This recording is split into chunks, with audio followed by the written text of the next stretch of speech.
পৃথিবীতে সবচেয়ে যদি কারো হাতের রান্না ভালো লাগে তাহলে সেটা হচ্ছে মায়ের রান্না। হ্যাঁ, সবারই সবার মায়ের রান্না এত বেশি পছন্দের যেটার তুলনা হয় না। তা যাই হোক, তোমাদের সবাইকে আবারও একটা মিনি ব্লগে স্বাগত। তো আমি বাড়িতে এসেছি, বাড়িতে আর আমাদের জমিতে যেই সবজি হয়েছে এগুলো ফ্রেশ, দেখতেই পাচ্ছ কি দারুণ লাগে দেখতে। আমার এই ধরনের সবজি খেতে ভীষণ ভালো লাগে, তার উপরে যদি মায়ের হাতের হয় তাহলে তো ব্যাস জমে গেল। তা যাই হোক, এখানে আমি মাকে সব কিছু জোগাড় করে দিচ্ছিলাম, কারণ কি সব একা হাতেই করে আর আমি আসলে একটু একটু করে দিই। আর দেখো সবজিগুলো দেখে তোমাদেরও মনে হবে।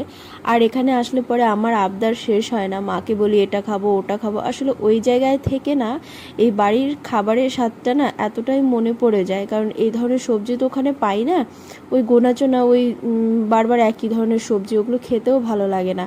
তো মাকে আসার সঙ্গে সঙ্গে যখনই বলি মা সব কিছু বানিয়ে দেয়। আসলে মারা এরকমই হয়, যতই কাজ থাক না কেন সে কিন্তু সময় বের করে তোমাকে করে দেবেই।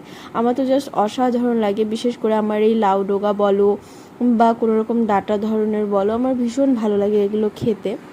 তো এগুলো ওখানে ওরকমটা পাই না আমি, হয়তো পাওয়া যায় হাটে গেলে সেখানকার, কিন্তু আমাদের পক্ষে তো সম্ভব হয়ে ওঠে না যাওয়া, কারণ ছুটিই হয় অনেক রাত্রে, তো সেই জন্য হয় না।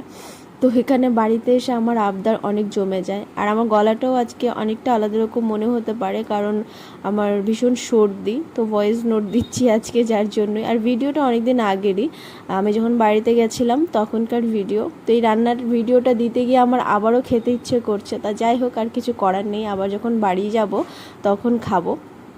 তো এখানে মা রান্না করছে, আর বিশেষ করে উনুনের রান্না তো আরও খাবারের টেস্ট আলাদা হয়। গ্যাসেও রান্না করে, তবে উনুনেও রান্না হয়। দেখো তরকারিটা হয়ে গেছে, এত সুন্দর লাগে আমার খেতে, কি বলবো। তরকারিটা দেখে আমার এখনও লোভ লাগছে। তো আমার মতন কারা কারা নিজের মার হাতের রান্না খেতে ভালোবাসো বলো। তো যাই হোক, তরকারিটা হওয়ার সাথে সাথে আমি খাবার নিয়ে বসে গেছি। মা বলেছিল যে আরও অন্য তরকারি হচ্ছে সেটা হোক, কিন্তু না, আমার তর সইছিল না।